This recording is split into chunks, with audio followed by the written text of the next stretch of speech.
Perkenalkan, nama saya Maria Wihelmina Bana, NPM 12180015. Saya dari Universitas Timor, Fakultas Pertanian, Program Studi Agribisnis.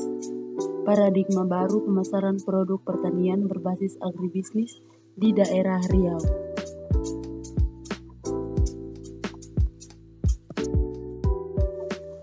Pendahuluan agribisnis dan agroindustri. Pendekatan ini akan dapat meningkatkan nilai tambah sektor pertanian yang pada hakikatnya dapat meningkatkan pendapatan bagi pelaku-pelaku agribisnis dan agroindustri di daerah. Untuk mewujudkan tujuan pengembangan ekonomi kerakyatan, terutama di sektor pertanian, maka perlu dipersiapkan kebijakan strategis untuk memperbesar atau mempercepat pertumbuhan sektor pertanian, khususnya peningkatan pendapatan dan kesejahteraan masyarakat. Salah satu cara untuk mencapai tujuan tersebut adalah pengembangan agribisnis dan agroindustri yang terencana dengan baik dan terkait dengan pembangunan sektor ekonomi lainnya. Metodologi penelitian. Penelitian ini bersifat deskriptif dengan menerapkan metode survei. Lokasi penelitian di Kabupaten Pelalawan 10 kecamatan dan Kabupaten Karimun 3 kecamatan. Di setiap kecamatan dipilih daerah potensial untuk pengembangan komoditi agribisnis dengan kriteria sebagai berikut. Yang pertama, daerah yang terpilih sebagai sampel merupakan daerah yang potensial menghasilkan komoditi unggulan di setiap kecamatan. Yang kedua, petani sampel. Petani sampel adalah petani sampel di daerah yang hidupnya tergantung pada hasil pertanian. Waktu penelitian selama 5 bulan, yaitu bulan Juni sampai Oktober 2000. Yang berikut, teknik pengumpulan data dilakukan dengan metode Rapid Rural Appraisal atau RRA, yaitu suatu pendekatan partisipatif untuk mendapatkan data atau informasi dan penilaian atau asesmen secara umum di lapangan dalam waktu yang relatif pendek. Metode analisis yang digunakan adalah analisis deskriptif, terutama terhadap data kualitatif. Dari hasil analisis kualitatif akan diperoleh bentuk model pemasaran produk unggulan pertanian yang berbasis agribisnis. Yang berikut, hasil dan pembahasan kendala dalam pengembangan pertanian.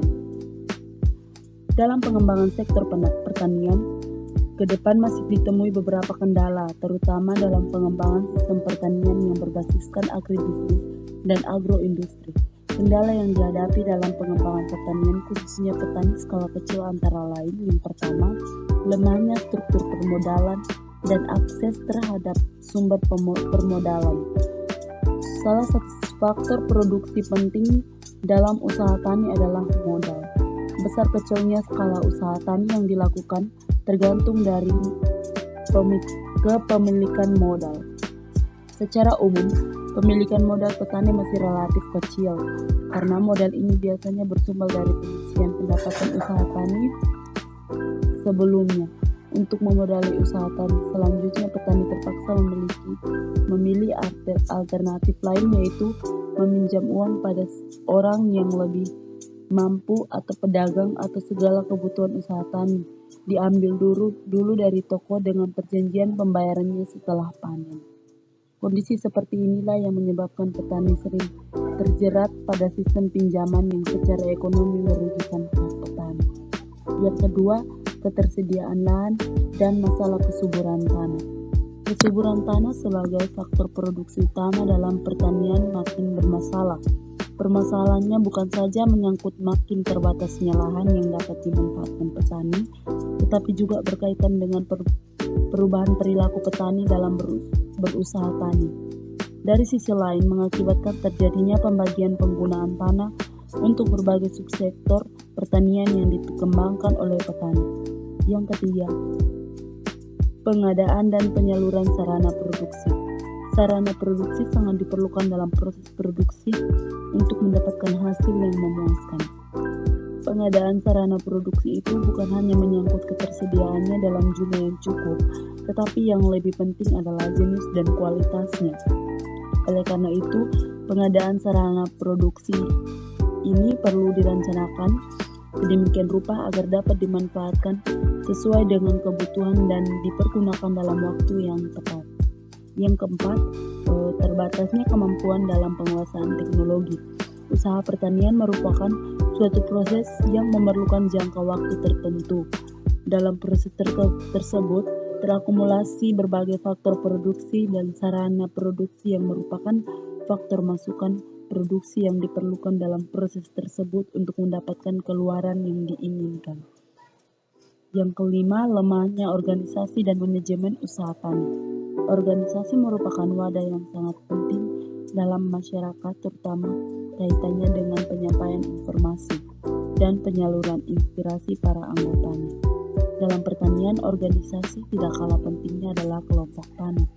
Selama ini kelompok tani sudah terbukti menjadi wadah penggerak pengembangan pertanian di pedesaan. Hal ini dapat dilihat dari manfaat kelompok tani dalam hal memudahkan koordinasi penyuluhan dan pemberian paket teknologi.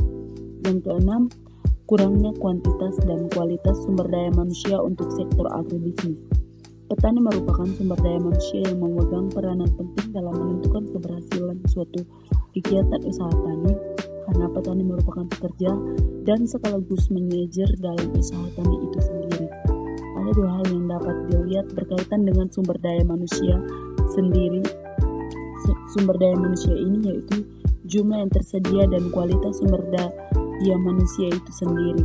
Kedua hal ini sering dijadikan sebagai indikator dalam menilai permasalahan yang ada pada kegiatan pertanian. Yang berikut, kendala dalam pemasaran produk pertanian. Yang pertama, kesinambungan produksi. Yang kedua, kurang memadainya pasar. Yang ketiga, panjangnya saluran pemasaran. Yang keempat, rendahnya kemampuan tawar-menawar. Yang kelima, berfluktuasinya harga. Yang keenam, kurang tersedianya informasi pasar. Yang ketujuh, kurang jelasnya jaringan pemasaran. Yang kedelapan, rendahnya kualitas produksi. Yang kesembilan, rendahnya kualitas sumber daya manusia. Yang berikut, paradigma baru pemasaran produk pertanian. Untuk mengatasi masalah pemasaran produk pertanian yang dialami oleh petani, maka perlu dipikirkan paradigma baru dalam mengatasi masalah tersebut. Salah satu alternatif pemecahannya adalah memberdayakan lembaga ekonomi pedesaan, yaitu koperasi. Kegiatan ini akan merangsang partisipasi anggota terhadap koperasi yang pada hakikatnya terjadi kesinambungan usaha koperasi. Investasi dilakukan oleh koperasi berupa transportasi, mesin pengolah produk pertanian atau agroindustri. Di pedesaan, mesin dan alat pertanian harus berupa penanaman modal atas nama anggota. Artinya, setiap anggota koperasi juga berperan sebagai penyedia kredit yang diperoleh dari lembaga pengkreditan dan pengusaha. Pemberian kredit ini didasarkan kepada bentuk usaha pertanian yang menggambarkan komoditi unggulan dan punya peluang pasar. Tingkat pengembalian kredit oleh petani dapat dilakukan melalui pemotongan penjualan hasil pertanian kepada koperasi. Kegiatan unit usaha ini akan menimbulkan multiple efek ekonomi dalam kehidupan masyarakat.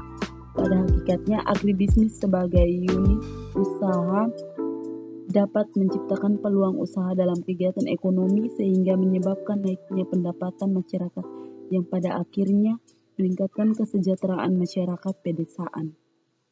Selain yang diungkapkan di atas, koperasi berfungsi sebagai pertama, mencarikan alternatif pemecahan masalah pertanian seperti penyediaan kredit, pembentukan model bersama melalui tabungan, penyediaan sarana produksi, pengendalian hama terpadu, pelaku agroindustri, memasarkan produk pertanian, dan sebagainya.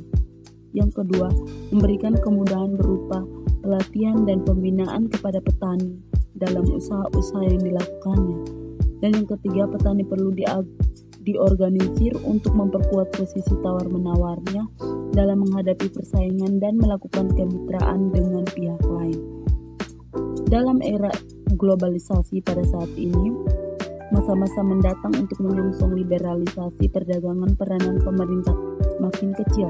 Bahkan kebijaksanaan pajak impor dan subsidi akan dihapuskan bila sampai waktunya. Dengan demikian, peran serta pihak swasta yaitu perusahaan-perusahaan besar sangat diperlukan untuk mengisi dan melengkapi berbagai program pemerintah. Pihak pengusaha yang berada pada posisi yang kuat dapat membantu petani pada posisi yang lemah dalam bentuk jaringan kemitraan. Hubungan ini dapat memberikan keuntungan kepada petani, yaitu yang pertama transfer teknologi dan penyediaan masukan sehingga petani mampu bersaing dengan produk lain yang dihasilkan dengan menggunakan masukan dan teknologi yang lebih unggul. Yang kedua, dapat memperoleh informasi dan peluang pasar secara cepat. Yang ketiga, dapat membuka akses terhadap modal dan pasar. Dan yang keempat, adanya jaminan dan kepastian pasar bagi produk pertanian. Sekian dan terima kasih.